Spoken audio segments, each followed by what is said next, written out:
Flesh Eater is the first book of the Houndstooth trilogy by Travis M. Riddle, and it is unlike anything I had ever read before. So, Travis M. Riddle is one of my favorite authors, and while I have really been enjoying talking about other books on my channel, I'm especially excited to talk about his books because he is a smaller self-published author, so not many people have heard of his books compared to other books I've been talking about, like The Hunger Games. I think his books are great, and I want to share my thoughts on them. And I love that with BookTube we can just talk about whichever books we want, we don't just have to stick to the popular ones. So I'm really excited to introduce this author and this series to more people. So here's my first video reviewing one of his books, and there will definitely be more in the future. So what is this book about? This adult fantasy series takes place in a completely different fantastical fictional world called Ruska. All the characters are anthropomorphic animals, meaning they are animals, but they basically act as humans. Think the animals in Animal Crossing, they walk on two legs, they talk, they do all these normal things. The main character is a fox named Cole. There are also rabbits, beavers, raccoons, and so many other animals, some of which I had never even heard of before, like martins and saulas. So these characters live in this society together, like the kind that humans would live in with homes, jobs, and all that. However, it's not forgotten that they're animals. I think the author does a good job at reminding the reader that these characters are animals, and it was definitely a challenge for my imagination to remember that they were animals and to envision them the way that I was supposed to, but it also wasn't hard to do that because I think they did a good job at including things that helped you remember that. And there are certain things that are just exclusive to animals, such as the foxes and raccoons having good night vision. So that helps as well. But other than a few things like that, they're practically humans. Back to the main character, this fox named Cole.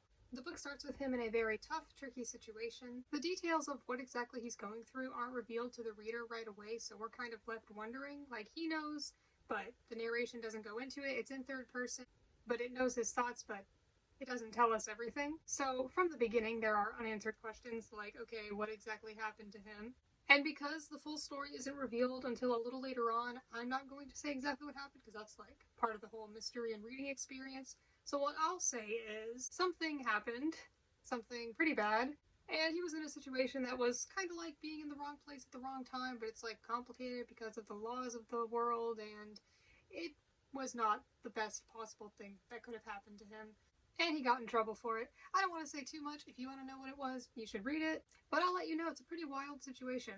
But I thought it was very interesting to read about the chapter where that stuff was revealed, and they went into the full story, not hiding anything, not just hinting at anything. That was crazy. That was a very exciting chapter. The kind where I was like, this is wild, but I can't look away. That kind of thing. It was definitely an enjoyable reading experience. It wasn't anything bad. And then once you know exactly what happened, I think that just makes the situation even more interesting, and then the story is more interesting to read about. Though I was pretty interested from the beginning. The synopsis says that he's been branded as a flesh eater, which is also the title of the book, so just make a guess if you don't know what it was. Just think of what that could possibly mean that he did, and why, and how. If you read it, you'll eventually know soon enough. It doesn't take too long into the book for them to reveal all that. It's not like at the end. So he's in this pretty bad, frustrating situation. He's on the run and he's trying to clear his name after what has recently happened to him, and he's just been going from place to place, getting odd jobs and doing whatever he can to make just a little bit of money to move on to the next day. He's going completely out of his comfort zone just to help himself. He's very desperate, and he finds someone who could help him clear his name. But of course, they charge for their services, and it's not cheap. And he hasn't had, like, a steady job in a while. He's just been moving from place to place doing whatever he can, so he doesn't have much money. He's just been trying to lay low from the people who are hunting him. So he has to find a way to get that money, and to get it, preferably, sooner rather than later. He's got to find a way to be able to afford this service because it seems at this point like the only hope at him ever having a normal life again, which is all he wants. He just wants to be able to go back to his job of being a librarian and reading and just enjoying his life. He learns that there is a spiderback racing competition that he can enter, and there is a prize being offered for the winner of this competition, and it is something that he can sell for enough money to be able to pay off the person, or rather the animal, who is offering the services to clear his name. And a side note, the animals in this world are not the same size as they are in real life. Like, the birds are roughly the same size as the foxes and so on. Some characters might be a little taller or shorter than others, but for the most part, they're all around the same size. But not all of them. Some creatures are more similar to Actual animals, like the snails and beetles, for example, are some of the biggest creatures in the world. And spiders in this world are so large that people can ride them, and it's a sport for them. That's normal for them there. So that's the main plot of this book. So he's going to try to figure out how to enter this spiderback racing competition. He's got to have a chance to win it, find a spider, because again, doesn't have much money, so there might be a problem there, and just hope that he wins it. It's very high stakes. He's trying to win this competition and prepare for it so that he can get back to a normal life. Otherwise, he very well could be captured by the people who are after him and be put in a prison forever for something that he kinda had no control over. He goes to many different places throughout the fascinating world of Ruska, meets different people, and has many different challenges along the way. There are also some weird, unexplained things that happen. Gotta remember this is fantasy, and it's not just fantasy because the characters are living in this different world and because they're animals. So I guess the genre of this is action-adventure / fantasy. There's also some romance in it, which is just a subplot, but it's something that I know many people have read it. They really enjoyed that part of it, myself included. I think it was definitely a highlight of it, and while I and many others really enjoyed it, if you don't end up enjoying it, it is just a subplot. It doesn't really take over the whole plot, not at all. There are many other things going on in the story. So my thoughts on this book, and there are a lot of them. Firstly, I really liked the change that this book had from other books. Well, it was very different from other books in a lot of ways, but what I was referring to there is the fact that they are anthropomorphic animals. I'm not used to reading books about that, and it was very interesting. It was very different, and if you really like animals, then you might like these characters. I think the world building was done well. Like I said with the Hunger Games, I think that any exposition or explanation about the world was done at an appropriate time as it became relevant to the story, and I don't think there was ever like an info dump of information at once to the point where it became like super long and boring. I thought learning more about this world was very interesting. It's such a different world compared to the one that we live in for many reasons. Some examples are even their months have different names, the currency is completely different, and while the book is written in English, there are mentions of other languages, so that really makes it feel even more like a completely different, carefully created world. I think that makes the experience even more immersive. But even though it's pretty different, I think that the characters and their lives and activities can still feel relatable. More on that later.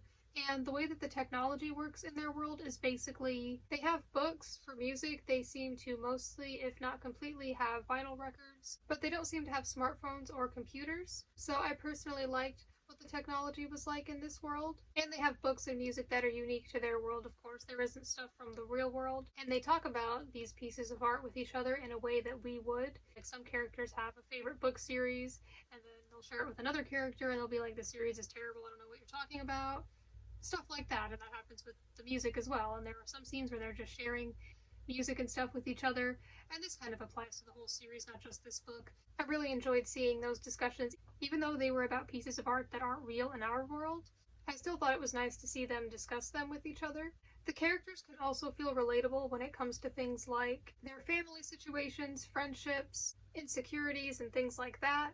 After all, they're anthropomorphic. Their qualities and behavior are human-like, for the most part. I really enjoyed the writing in this book.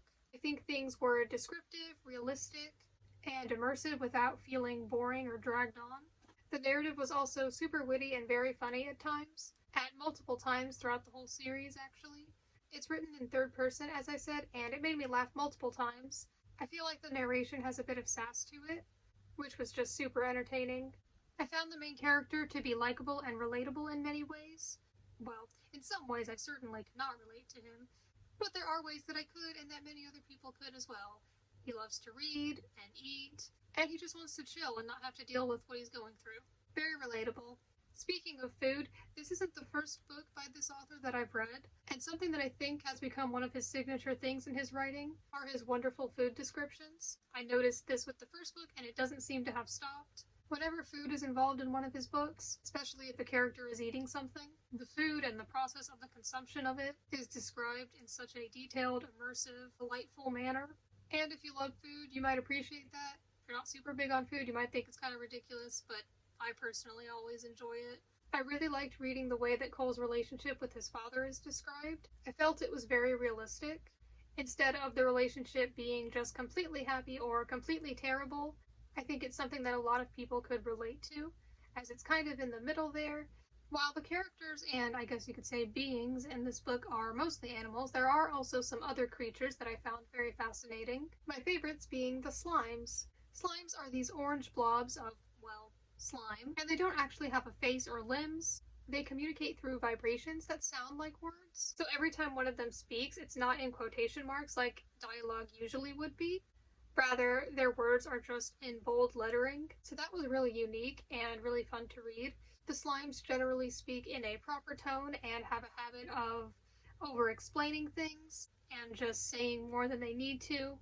I can relate. And there are more of those in the other books. This first book doesn't have very much of that, but there's definitely a lot more of that later on in the series. I really enjoyed the slimes and whenever one of them would speak or interact with the other characters.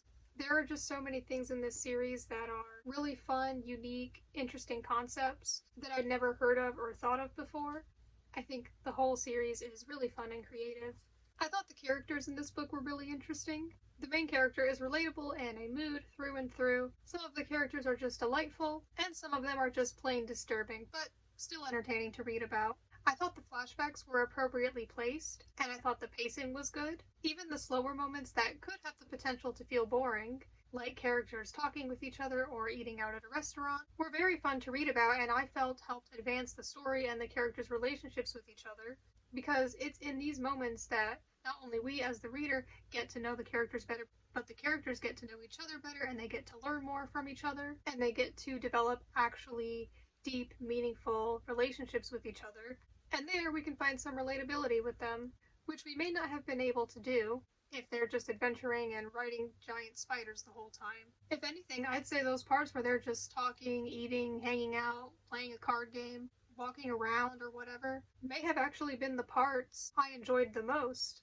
But there is some action as well, of course, and I enjoyed those parts. There's a lot of adventure throughout the series, especially later on in the series, but there's plenty in this book as well. I was really interested in all the mystery and unanswered questions aspect of it. I was really looking forward to finding out more about certain things, like finding out more about how someone got into a certain situation, or more about a certain character's backstory, because not everything is explained or known right away. So I was excited to see how certain things would turn out or be resolved. During at least one point while reading Flesh Eater, I thought to myself, this book is insane. But it was in a good way. Like, it was really weird at times, but in an enjoyable way. Like I said, it was like in an I've never read anything like this before kind of way, like a I can't look away type of thing. I was very invested throughout the whole book. I don't think I ever really felt bored. I also did not find it predictable. I genuinely was not sure if certain things were going to turn out a certain way. I wasn't sure if certain things were going to be achieved or not. I wasn't like, oh well, he's the main character, so I'm sure he'll succeed. Like, no, I didn't have that feeling.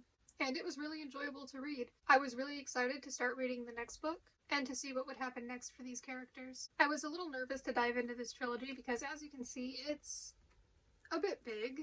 So the thought of going into this whole series that I had never read before was a little intimidating, and I was really hoping that I would like it. I did have some faith and high expectations, though, because I had previously read 2 other books by the author, though those were just standalone, so this was the first series of his that I was going to read, and that can be a lot more, but I had good expectations.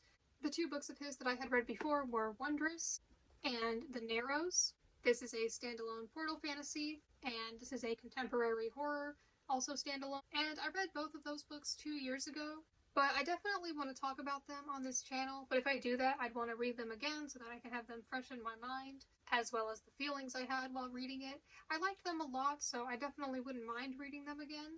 But as I said before, right now I'm just in the mood for reading books that I haven't read before, so it may be a while before I reread these, but I definitely want to sometime. Not just for BookTube, but also for myself, because I really liked both of these as well. So it may be a while until then, but I definitely like to talk about them on my channel sometime.